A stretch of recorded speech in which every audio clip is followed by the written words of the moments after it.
Past continuous tense. Formation of sentence. Positive sentence ক্ষেত্ৰত subject plus were plus verb plus ing. Example, she was cooking all morning. Negative sentence ক্ষেত্ৰত subject plus was were plus not plus verb লগত ing. Example, she was not sleeping when he came home.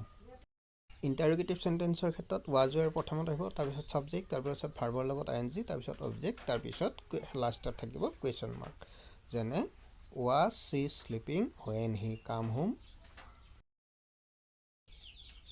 অতীতত কোনো কাম চলি থকা বুজালে past continuous tense form হয়। যেনে he was sleeping, he টোপনি গৈ আছিল। মীৰা was sewing, মীৰাই চিলাই কৰি আছিল। ইয়াত দুয়োটা ঘটনাতে অতীততে কামটো চলি থকা বুজাইছে। অতীতত হোৱা দুটা কামৰ ভিতৰত যিটো চলি থকা বুজায় সেই ভাৰ্বত past continuous হয় আৰু আনটোত simple past tense হয়।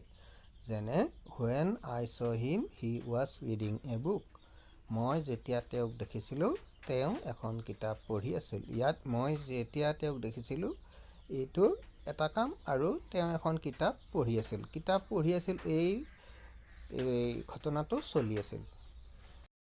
সেইবাবে আমি he was reading a book, ইয়াত was reading মানে past continuous tense ব্যৱহাৰ কৰিছোঁ।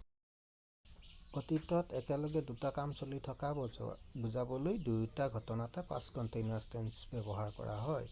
যেনে while I was writing my brother was sleeping, মই লিখি থাকোঁতে মোৰ ভাইটি শুই আছিল। ইয়াত দুয়োটা ঘটনা অতীতত চলি থকা বুজাইছে।